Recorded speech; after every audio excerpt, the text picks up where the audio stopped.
I failed. Let me start at the beginning. I had a client that I was meeting with, and we were going over what's been going on in his business, and he said to me, he goes, Mike, I keep on hearing over and over and over again from people, it's too expensive, it's too expensive, it's too expensive, it's too expensive. And I said, well, what do you do? He says, well, I get frustrated, I walk away, and I just accept it's too expensive.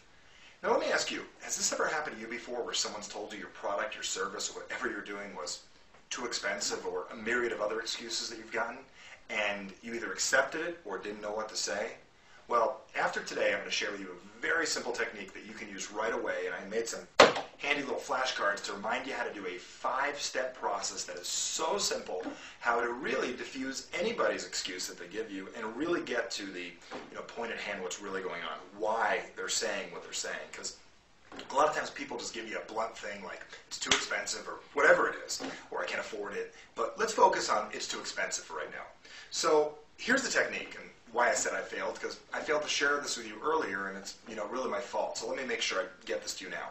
The first thing is, anytime someone says to you anything like it's too expensive, there's typically more to it than that. And if you just accept that, you're missing the real opportunity to connect or really market your product to another person. So when someone says it's too expensive, the first thing you have to do is opposite whatever they'd expect, because they're going to expect you to argue with them. Like, what do you mean it's too expensive? Blah, blah, blah. You know how it goes. The first thing you really want to do is step 1, which I call neutralize. See, it says neutralize.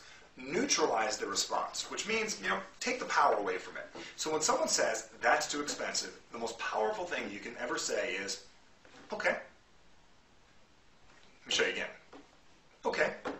And when you say that, it's not that you're agreeing with them, but in their mind it seems like you're agreeing with them, and you're giving a little validity to their reason.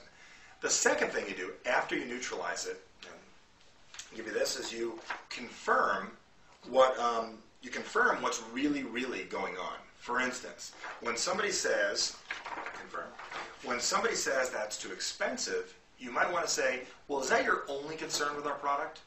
And right there you're finding out what the real major concern is. Because they might say, no, there's 4 other things bothering me. Because wouldn't you like to know in advance if it's not just one thing, if it's 4, 5, 10 reasons?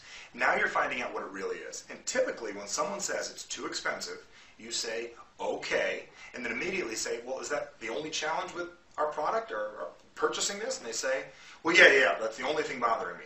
Right there, they're locking themselves in to walk straight into step 3, which is really to question and uncover.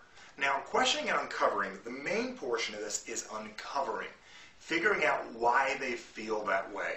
Kind of like a therapist asking, well, why do you feel that way? For instance, someone says that's too expensive, and you say, well, what do you mean it's too expensive? What makes you feel that it's too expensive?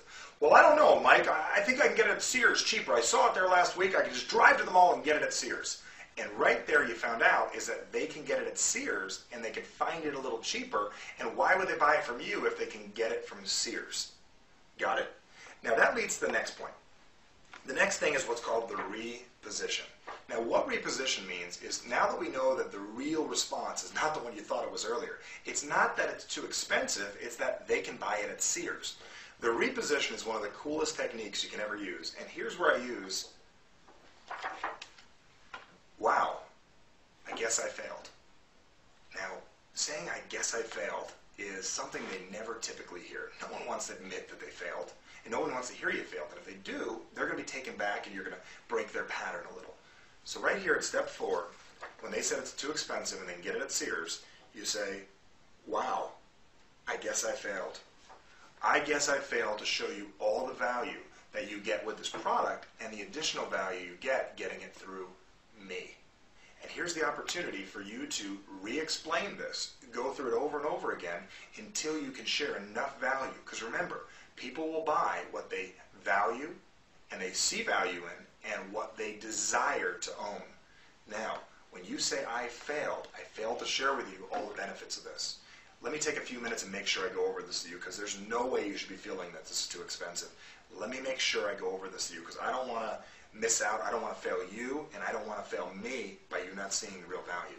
Once you start to do this, they're going to open up to hearing the information one more time, and that leads you to step 5.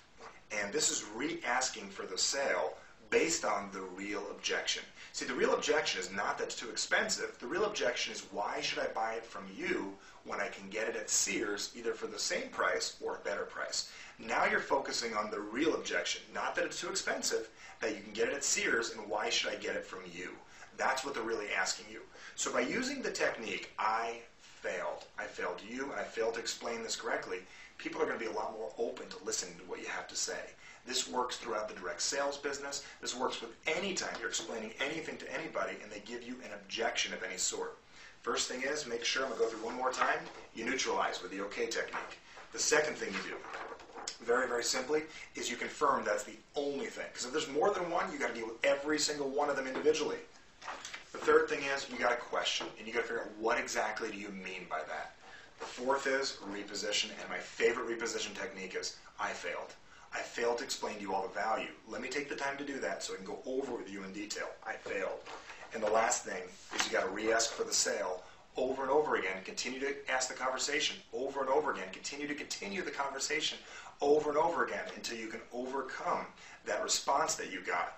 Really the secondary one, which is more important. Maybe a third or fourth along the way, but make sure to follow this procedure. So I'm glad I didn't fail you.